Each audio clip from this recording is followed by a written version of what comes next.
అమ్మో నేను రాను సార్. రారా. నిన్నేమన్నా పేరెంటర్ రమ్మంటారా అంబే? నమస్కారం. ఏం చేసాడు? చాటింగ్ లో చీటింగ్ సార్. చాటింగ్ లో చీటింగ్? అవును సార్. ఈ బేవకూఫ్ గాడు వీడే ఎన్టీఆర్ అని చెప్పి మహేష్ బాబు మహేష్ బాబు అని చెప్పి ఓ ఫారెన్ పిల్లని పటాయించింది సార్. అంతేగాక వీళ్ళ తల్లి క్యాన్సర్ అని వీళ్ళ తమ్మునికి ఎయిడ్స్ అని చెప్పి swine flu sir. Swine flu అని చెప్పి సినిమా కష్టాలను చూపెట్టి లక్షలు గుంజింది సార్. తీరా అమ్మాయి ఆడికి ఇండియాకి వచ్చి మీ నందాన్ని చూస్తే ఏముంది sir, full shock sir. Cheating case పెట్టింది sir. That is not cheating actually. ఏరా ఒళ్ళు బలిసి కొట్టుకుంటున్నావా? నా జూరిస్డిక్షన్ లో ఏ ఆడపిల్లకైనా అన్యాయం జరిగితే నేను ఊరుకోనన్న సంగతి నీకు తెలియదా? ఇది అన్యాయం సార్. అది మీ జూరిక్షన్ కాదు కదా, ఈ దేశం కూడా కాదు, అమెరికా. నా స్టేషన్ కి వచ్చి కంప్లైంట్ పెట్టాక ఏ ఆడపిల్ల అయినా సరే, అది అమెరికా అయినా అంబరపేట అయినా ఒకటే, ఈ బాడియాగాడిని తీసుకెళ్లి జీవితంలో చాటింగ్ చేయకుండా తోవండ్రా.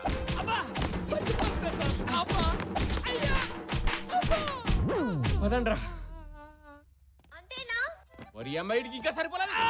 ఇంకా sir cell phone sir, ring tone sir, Bommari sir, Dil Raj sir, Bhaskar sir, Prakash Raj sir.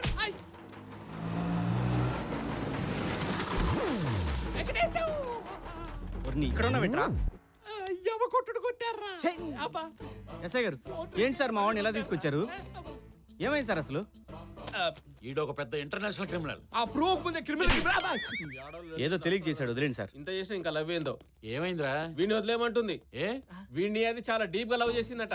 వీని అందం చూసి కాదు, ఆ గదేంది ఆత్మను చూసి. ఆత్మగా సార్, మనసు. మనసును చూసి ప్రేమించిందంట. కోపం మొత్తం పోయిందట. కేసు విత్డ్రా చేసుకుంది. ఎస్ఐ గారు నన్ను నమ్మండి సార్, మళ్ళీ ఇలా జరగకుండా చూసుకుంటాను. నిన్నటి వరకు లవ్ అన్నావు, ఇప్పుడేమైంది? ఇదిగో నువ్వు అనవసరంగా ఇన్వాల్వ్ అవ్వకు. నేను అమెరికా పిల్లని పెళ్లి చేసుకోను. ఏ రాగం? ఏ రోగం పెట్టి నేను మహేష్ ఫోటో పెట్టినట్టే అది ఈ అమ్మాయి ఫోటో పెట్టిందిరా. Jennifer Lopez. నువ్వు గుర్తుపెట్టావా? నేను గుర్తుపట్టలేదురా. వచ్చిన ఫోటో ఇది కాదు, అదిగో. Darling, please marry me. Darling, please marry me. మన ఇద్దరి గురించి చెప్పు.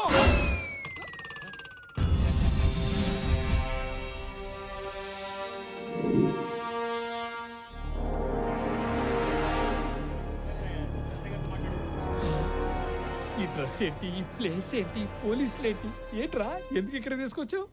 ఏం లేదురా, చిన్న అడ్వెంచర్ చేద్దామని. అడ్వెంచరా? నాకు చిన్నప్పటి నుంచి సాహసాలు చేయడం అంటే భలే ఇష్టం రా. ఈ సుమ గాలిద్దామా, ఆ బైక్ సీట్ చెప్పేద్దామా, ఏం చేద్దాం చెప్పరా? చెప్పు. అవేం కాదురా, లోపల ఎవిడెన్స్ రూమ్ లో మనకు కావాల్సిన ఫోటోలు నెగిటివ్లు ఉన్నాయి, అవి ఎత్తుకొచ్చేద్దాం అంతే.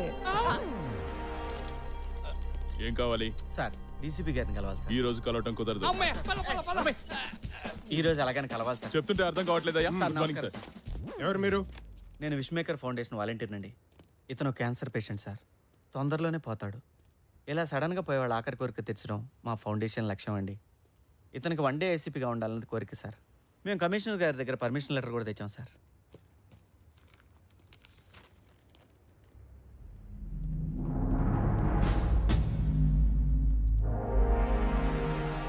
సార్ వీళ్ళిద్దరు ఈ రోజంతా ఇక్కడే ఉంటారు. ఈ రోజుకి ఇతనే నీ కేసీపీ. ఈ ఒక్కరోజు ఏ పోస్ట్ ఉంటే ఆ పోస్ట్ ఉండడం మంచిదిరా బాయ్. నాకు ఇంకా ఛాన్స్ వస్తే హోమ్ మినిస్టర్ అయ్యి నాకు నేను ప్రమోషన్ ఇచ్చుకొని ఎస్ఐ పెట్టండి. What an idea sir ji. ACP గారి ప్లేస్ అంతా చూస్తారని చూపించమ్మా. ఈ స్ట్రాంగ్ రూమ్. ఓహో బాగుంది. ఆగొర్రి, ఇది రికార్డ్ రూము, ఇది ఎవిడెన్స్ రూము, ఇది మా డీసీపీ గారి రూము. సూపర్ గా. ఇలా వెపన్స్ ఉంటాయి.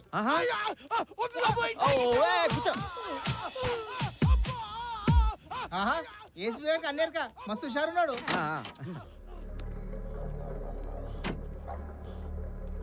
పనంతా నేనే చేయాలా? గంట సేపటి నుంచి కొట్టి కొట్టి చేతులు పడిపోతున్నాయి. మళ్ళీ షురూ చేసిర్రు. అంత ముందు గంట సేపు నేను కొట్టాను కదా, ఎవరు చేసే పని వాడు చేయాలి. నువ్వు కొట్టింది వాడిని ఐస్ మీద పడుకోబెట్టి, కింద ఉంటాడు కాబట్టి అది చాలా ఈజీ. ఇప్పుడు ఆయన పైన కట్టేసి కొడుతున్నాను. కొట్టి కొట్టి ఒళ్ళు హోనమైంది. అయినా నిన్ను కాదు, సైకిల్ దొంగని ఈ రేంజ్ లో కొట్టమని ఆర్డర్ చేసిన ఏసీపీ అనాలి. అదంతా నాకు తెలీదు. సీనియర్ ఊకే ఇట్లా కొట్లాడితే ఎట్లా? అరే మలిగా నువ్వు అద్దగంట కొట్టుపో. సైకిల్ దొంగతనం చేసినందుకే వాళ్ళు చైన్ తెప్పారు. నువ్వేమో టాస్క్ ఫోర్స్ లో దొంగతనం అంటున్నావు. ఏం కాదులే. నీకేం కాదు, నాకే కర్మ కర్మ. గాంతో లొల్లేందుకే నీకు? నువ్వు ఒక బీపీ గోలేసుకో. ఏడివే నీళ్ళు డబ్బాలు ఉన్నాయంట్రా, వీటిలో ఎక్కడ నెతకాలి?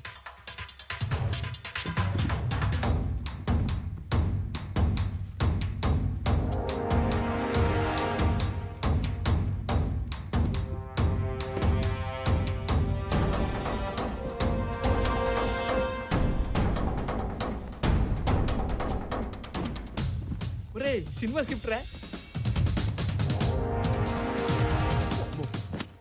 ఒరే ఇలా అయితే రోజంతా ఎదిగినా కష్టం రా. 2010 2009 లేదురా, వీటిలో ఉండదు.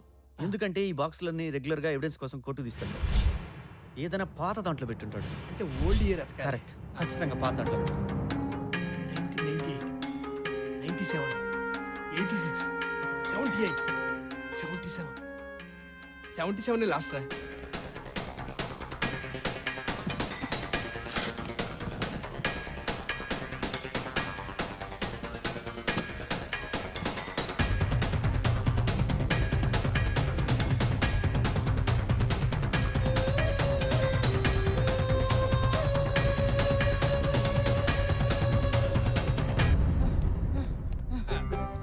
ఏడివేరా పోయి ఏసీపీ గారు ఈ ఏరియాలోకి బీటుకు వచ్చారు. సరే నడు రే, ఇంకో బ్లాక్ చూపిస్తా. అక్కర్లేదు, మా ఏసీపీ గారు టైర్డ్ అయిపోయారు. ఈ రోజుకి ఇంక చాలు మేలుకోవాలి. Lady constable. పోలీస్ జాబ్ అప్పుడే బోర్ కొట్టిందా? ఇప్పుడు నేను లాయర్ అవుతా.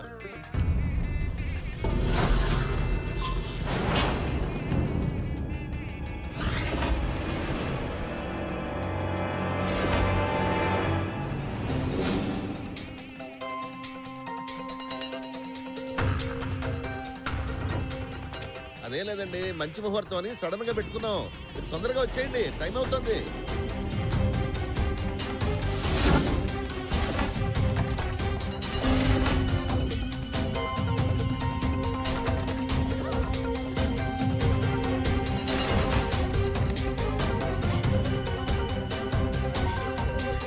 అంజలి,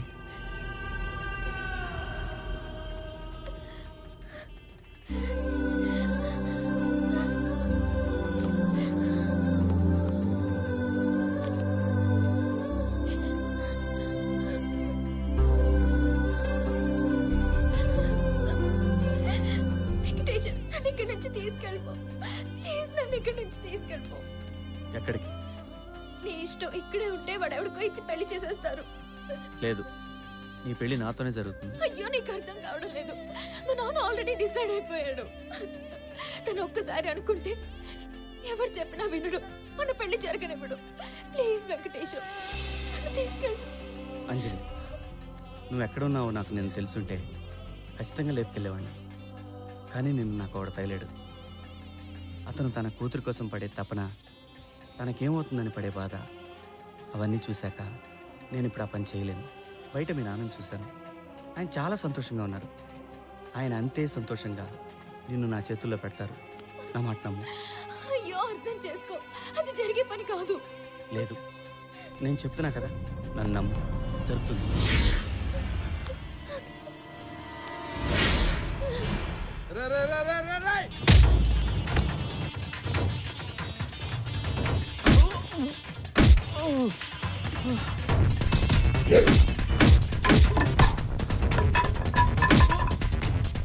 అన్నా ఏం జరుగుతుంది అక్కడ? ఆ వెంకటేశం గారు వచ్చి కాల్ చేస్తున్నాడు అన్నా. లాక్ రండి రావండి.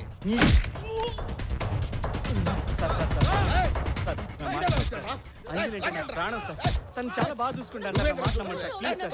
సార్ సార్ సార్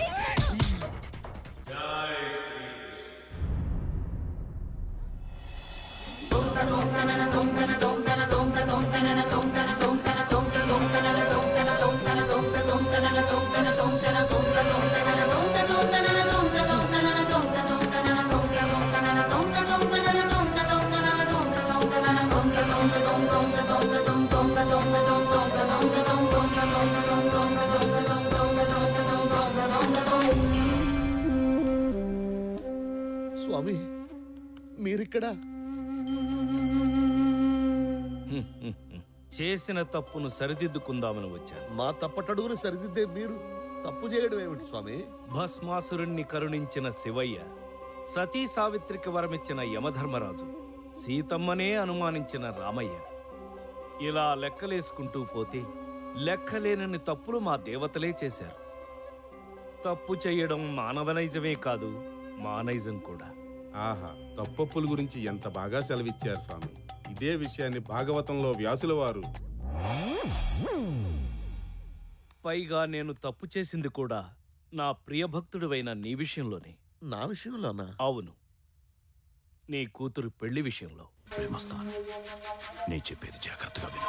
లోక కళ్యాణార్థం నా భక్తుల సుఖ సంతోషాల కోసం నేను హిమాలయాల్లో తపస్సు చేస్తున్న సమయంలో ఓం కృష్ణాయ నమః, ఓం కృష్ణాయ నమః.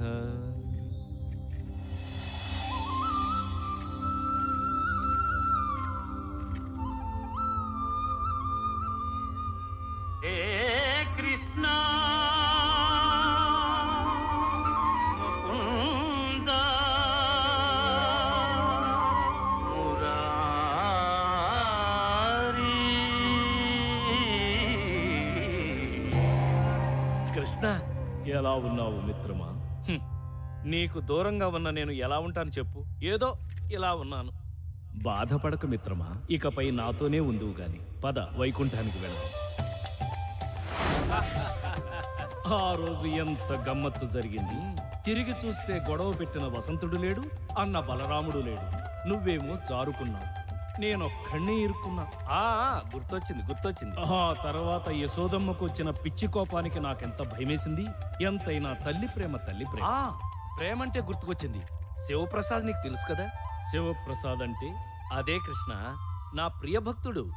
అతని కూతురు ఎవరినో ప్రేమించిందంట. పెళ్లి చేసేయమంటారా అని అడిగాడు. నేను కూడా చేసేయమని అన్నాను. ఆ తర్వాత ఆ అమ్మాయి భవిష్యత్తు కనిపించింది. అసలు ఏమీ బాగోలేదు. అందుకే నేనే వద్దన్నాను.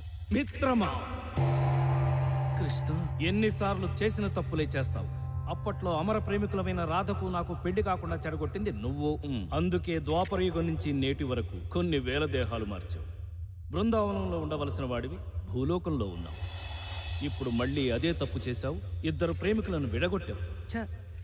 అంటే స్వామి, అంజలి భవిష్యత్తు మొత్తం సర్వ కష్టాలు పడుతుందని. ఏది గతం, ఏది నేడు, ఏది రేపు, భూత వర్తమాన భవిష్యత్తులు సర్వం నేను కాదా? ఆ అమ్మాయి భవిష్యత్తు మొత్తం ఈ క్షణమే మారుస్తుంది. తను ప్రేమించిన వాడిని చేసుకుంటే సకల సంతోషాలతో అష్టైశ్వర్యాలతో తొలతూగుతుంది. కష్టమన్నది తన దరిదాపులకు కూడా రాదు. నాది పూచి. వెళ్ళు, త్వరగా వెళ్ళి తప్పును సరిదిద్దుకో. అప్పటిదాకా నీకు వైకుంఠ ప్రవేశం నిషిద్ధ. కృష్ణ, వెళ్ళు. చూడు శివప్రసాద్, స్వామి, నిన్ను ఏనాడు ఏదీ అడగలేదు. కానీ ఈరోజు నా తరపున, నా ఆత్మబంధువు శ్రీకృష్ణుడి తరపున అడుగుతున్నా. నీ కూతుర్ని తను ప్రేమించిన వెంకటేశానికే ఇచ్చి పెళ్లి చేయి. So okay sir. ఆపరా నీ డ్రామా. నువ్వొక దేవుడివి, నీకు ఆ దేవుడు చెప్పాడు. బావగారు, ఏంటండి మీరు కూడాను? గంటలో పెళ్లి ముహూర్తం పెట్టుకుని పందిట్లో ఇంతమందిని పెట్టుకుని వాడేదో హిమాలయ పర్వతాలు వైకుంఠం అని సొల్లు కబుర్లు చెప్తుంటే ఏం మాట్లాడుతున్నావు గజపతి? ప్లీజ్ సార్, నేను చెప్పేది వినండి. ప్రూఫ్ లేకుండా నేనేది మాట్లాడను. నా దగ్గర కంప్లీట్ ఎవిడెన్స్ ఉంది. వీడు మిమ్మల్ని, నన్నే కాదు, మనలా చాలా మందిని దేవుడి పేరుతో మోసం చేశాడు. వీడి మీద మాకు చాలా కంప్లైంట్స్ వచ్చాయి. మేము ఎంక్వైరీ మొదలెట్టాం. దాంట్లో తేలింది ఏంటంటే రైల్వే స్టేషన్లో ఆ ముసలాన్ని చంపింది వీడే. ఆ తర్వాత పరకాయ ప్రవేశం అనే డ్రామా మొదలెట్టాడు. దానికి సంబంధించిన ఫొటోస్ ఈ బాక్స్లో ఉన్నాయి. నిజస్వరూపం బయటపడుతుందని తెలిసి అంతర్ధానం తొక్క తోటకూర అని జంప్ అవ్వాలని ట్రై చేశాడు. చివరికి ఏమనుకున్నాడో ఏమిటో ఇలా ఇక్కడ తేలాడు. జై శ్రీకృష్ణ. ఆపు, ఇదే నీ ఆఖరి శ్రీకృష్ణ. ఇదిగో ఎవిడెన్స్.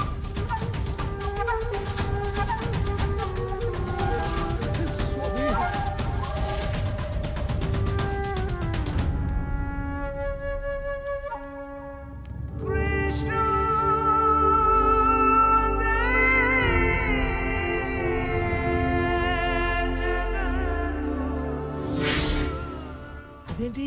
స్వామీజీ తావీజ్ మహిమ. స్వామివారు మా భక్తికి పరీక్ష పెట్టారు.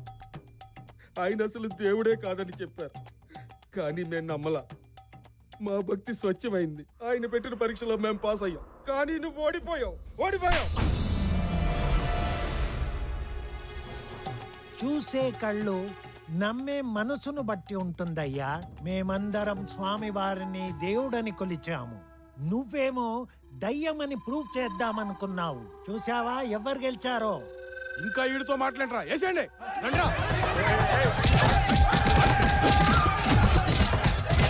వెళ్ళి 4 వీక్ నాకు.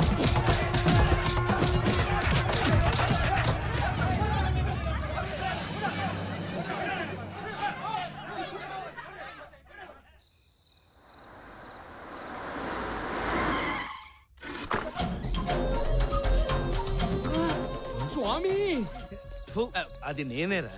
రా.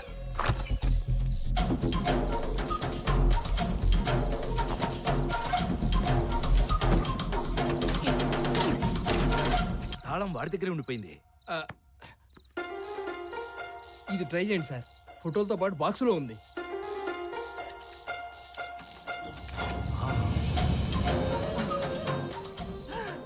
బ్యాంకులో కన్నా బాబాల దగ్గరే డబ్బు ఎక్కువ ఉంది.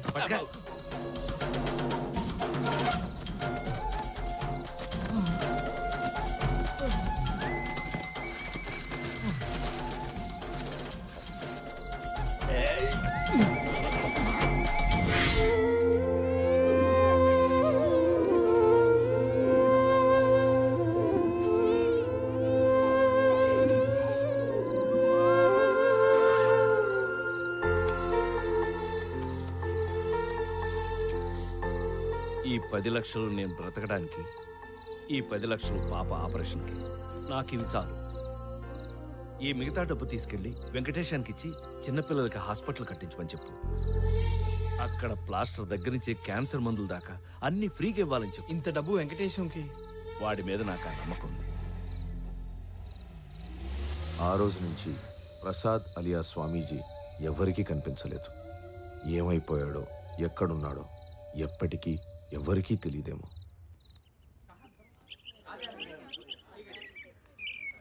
एकदम फ्रेश है साहब. స్వామి, గుడి కడుతున్నాం, చందా ఇవ్వండి స్వామి. గుడా ఎవరికి? ఈ దేవునికే స్వామి. ఎవరితను? ఆయన తెలియదా స్వామి?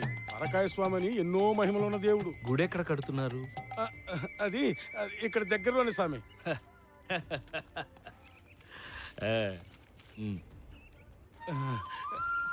స్వామి దామ్. నాన్న, వాళ్ళకి ఎందుకు నాన్న అన్ని డబ్బులు ఇచ్చావు? నీ ఆపరేషన్కి డబ్బులు ఇచ్చింది ఆ దేవుడేనమ్మా.